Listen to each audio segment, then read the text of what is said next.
Howdy, my name is Jeff, and today we're unboxing the Dream Mat 6x42-inch Power Sluice Kit. It's pretty awesome. Let me show you here in just a second. So the 6x42-inch Power Sluice Kit comes complete with the legs. Of course, instructions, the screws for the legs, and two sections of the now famous Dream Mat, which is patented, and I've found it to be very effective. It has a connection here for a pump. It has a little flap here to disperse water so you get a nice laminar flow. There's even a little low spot between the two sections of Dream Mat that if any heavies get past the first Dream Mat, they'll be caught in the second Dream Mat. So one of the goals here is to set up a temporary or portable system that can be hauled anywhere in virtually any vehicle with minimal water. Here in the West, water is pretty scarce in some places, and other places they have pretty strict limitations on what you can use in terms of motorized equipment.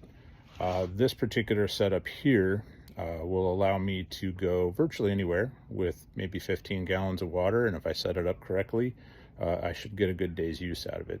So we're going to cover some tips here on what the best practices are, some things I've learned over the last 30 or so years of prospecting for gold, and love to share it with you. So part of the preparation process is getting any of the oil or grease that's used in the forming process on the molds for the Dream Mat. They recommend a mild detergent and some warm water to kind of break up any residual grease. Gold has an affinity for things like mineral oil or the oil from your fingers, and if the oil or grease adheres to the gold, it'll actually cause it to float out. So just a little prep work prior to installing it back into the sluice.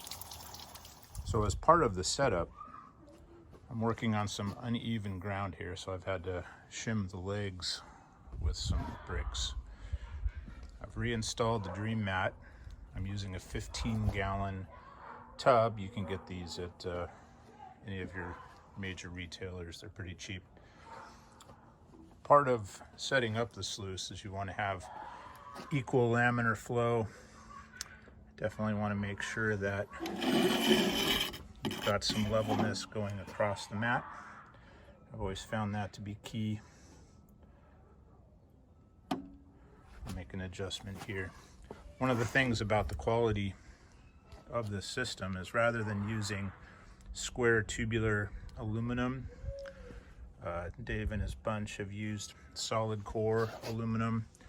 The welds are nice, really fantastic quality, and it's adjustable, both vertically, diagonally. The bolts that hold the legs together do have a little movement longitudinally, so that'll give you just about any angle that you want. So some of the things I'm using for this test are pretty inexpensive. All of them found on our favorite A-Word website. Got the stuff delivered free within a day. We have a 1100 gallon per hour 12 volt DC bilge pump. I've installed some bullet connectors to 12 volt DC male plug adapter. I'm not sure I like the name Sparking because of electricity, but hey, what a weird name. Also picked up some coiled bilge pump tubing. There is a port that comes with it, but it has the hose clamps and everything that you need.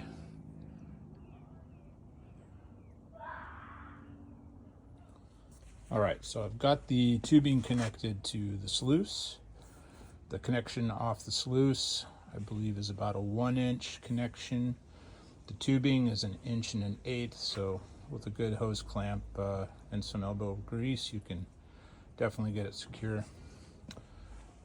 I've also got the tubing that connects directly onto the bilge pump. I'm using a small portable battery, 12 volt DC, weighs about 4 pounds, comes with a pretty cool handle.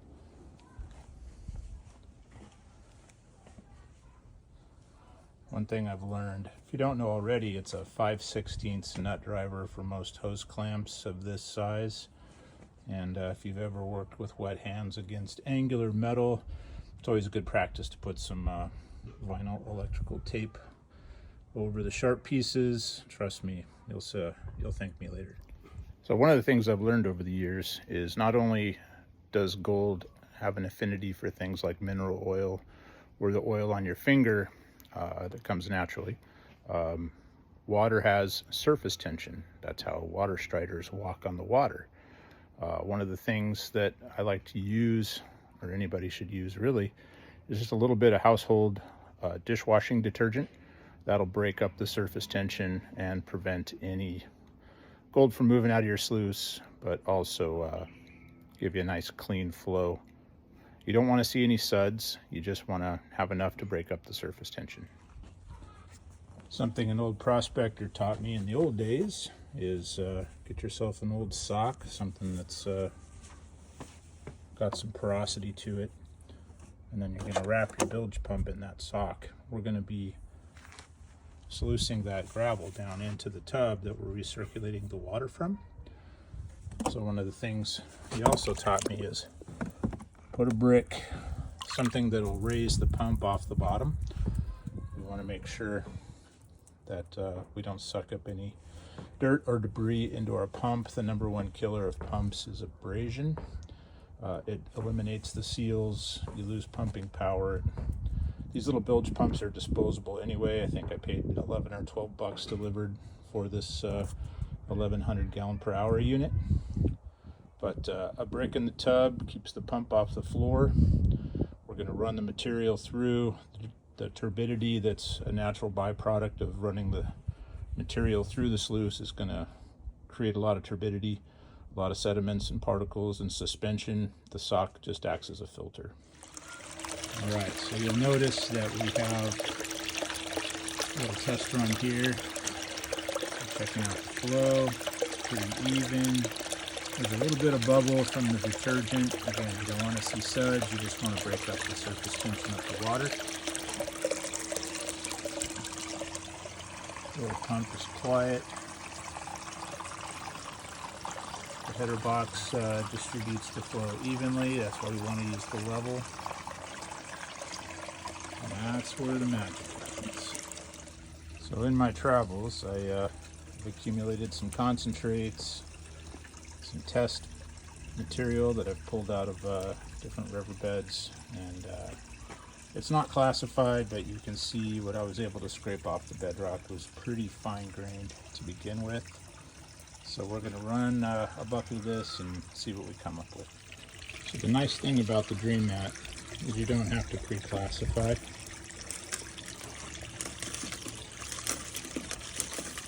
Straight bank run material will work its way through the sluice. And on down into our collection tub.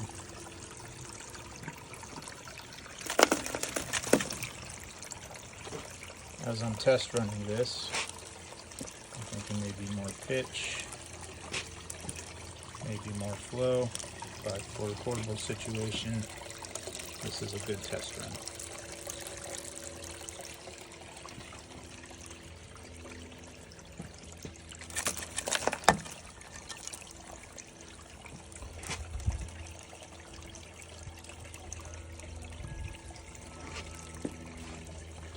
And you can already see some of the black sands moving through.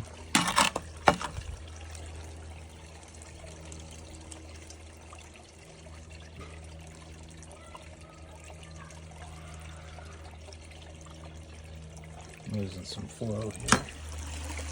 Something I've noticed, the sock started getting plugged, so I've removed the sock, taken the pump location away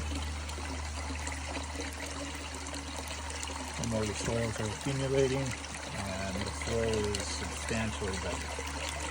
Very happy with the continuing.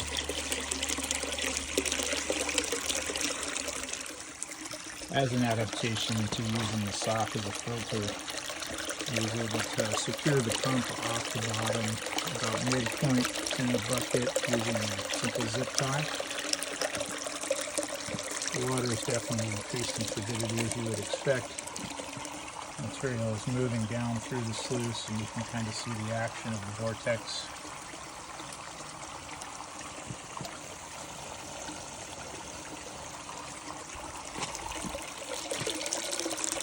That secondary mat definitely catches anything, if anything, slow to get past the first.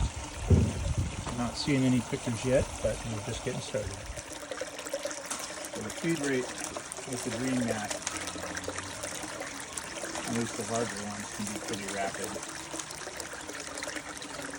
The place that I got this material is a lot of clay, which is why I picked this spot, because back in the gold rush days, they called the clay the sluice robber. They would roll down a regular sluice and pick up gold and lead. This material is a combination of silts, gravel, sand, a bit of clay, taken off of bedrock in the gold country. Alright, so the material that I'm running is off of bedrock in the gold country. There is some clay, which is why I chose this spot. Back in the historic gold mining days, this clay was known as sluice robber, because the clay balls would run down through the sluice and pick up any gold on their way out the door. The feed rate on the dream mat, especially with the double mat set up here, can be pretty rapid. It's great for cleanup, it's good for testing. And so far in this portable situation, I'm pretty pleased with what I'm seeing. And this little disposable pump seems to be moving quite a bit of water. Very happy about that.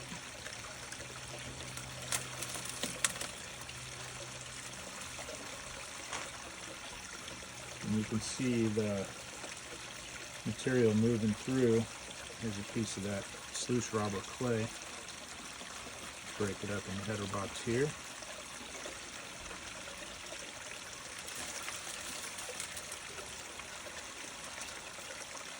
So as the water moves across the mat, it goes into suspension. Any heavies, gold's 19.1. Specific gravity is significantly higher than the light material that is moving through the sluice by a factor of 4 or 5. The black sands are iron. We're definitely seeing that. And some of that clay. Just break it up, let it run its course.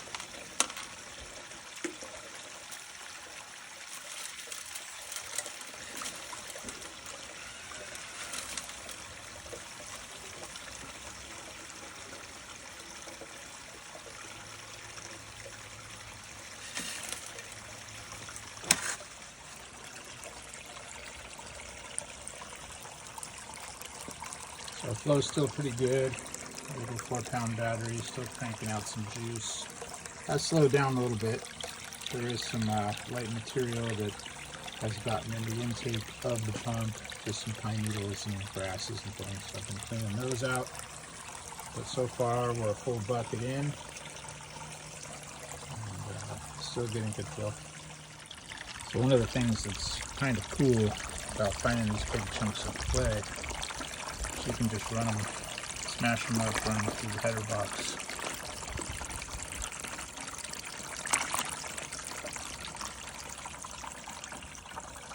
There's that suspension. Battery's losing a little bit of juice, but I'm mostly done with the second bucket, so I think we're in good shape. Alright, so we're 2 buckets in. We're starting to lose the flow. Battery's losing some charge.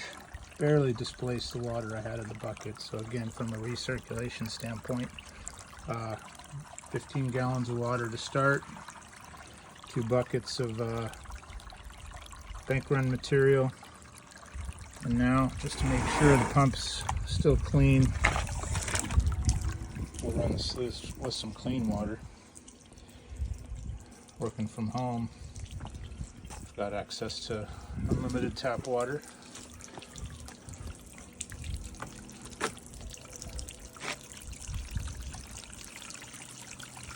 see what we've got in here.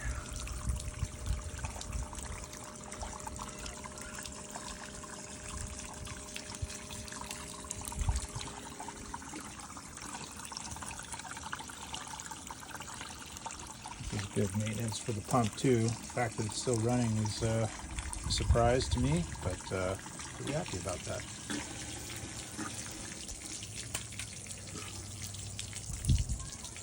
So here's the cool thing about the Dream Mat. Those are your concentrates. The lighter material is moved on through.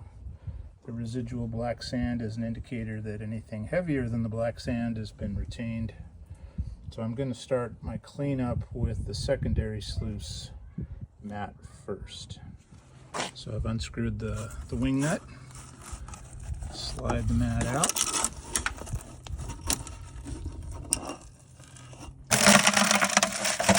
Into a bucket, and I'll capture this stuff as well. Kind of low tech, but whatever works, right?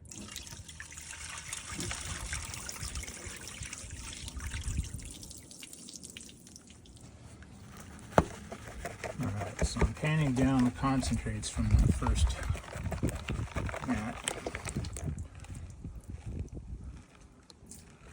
As you can probably tell, there's abundance of black sand. Pretty happy about that.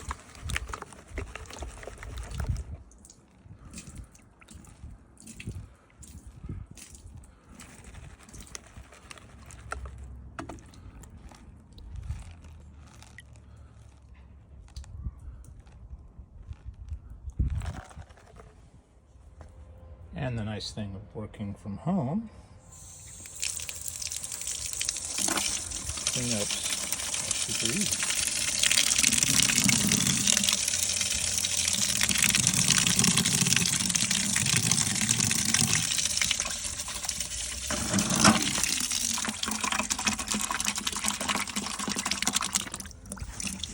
All right, so this is the upper mat.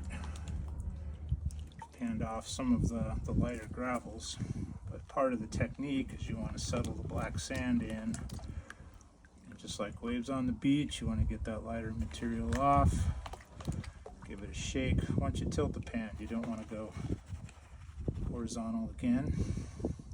And that black sand, if you've done the work correctly, acts like a blanket and traps the gold underneath it. So there's a few pebbles left. Going to clean those out.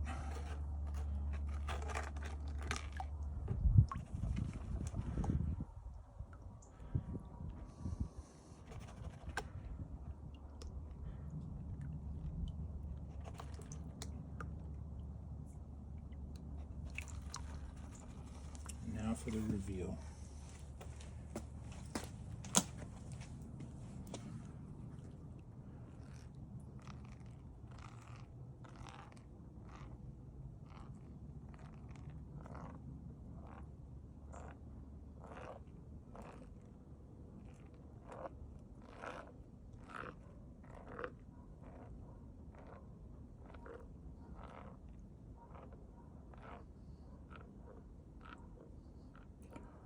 There's a small piece of gold.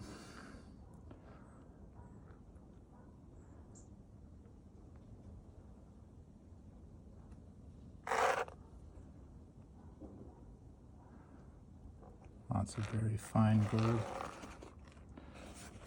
No flakes, no pickers.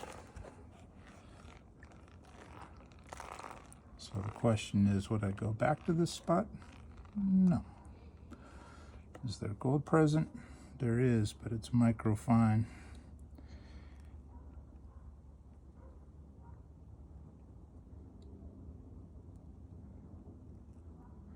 There's quite a bit, I mean, for as small as it is.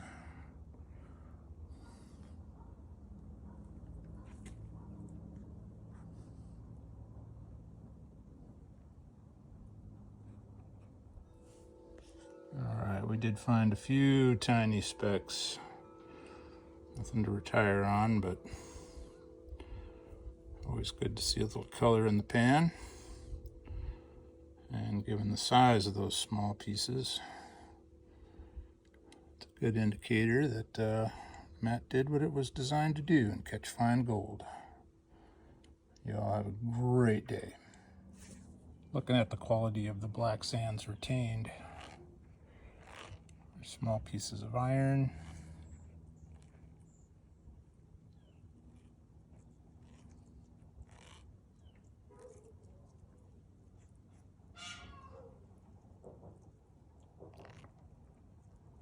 A bit of garnet here and there.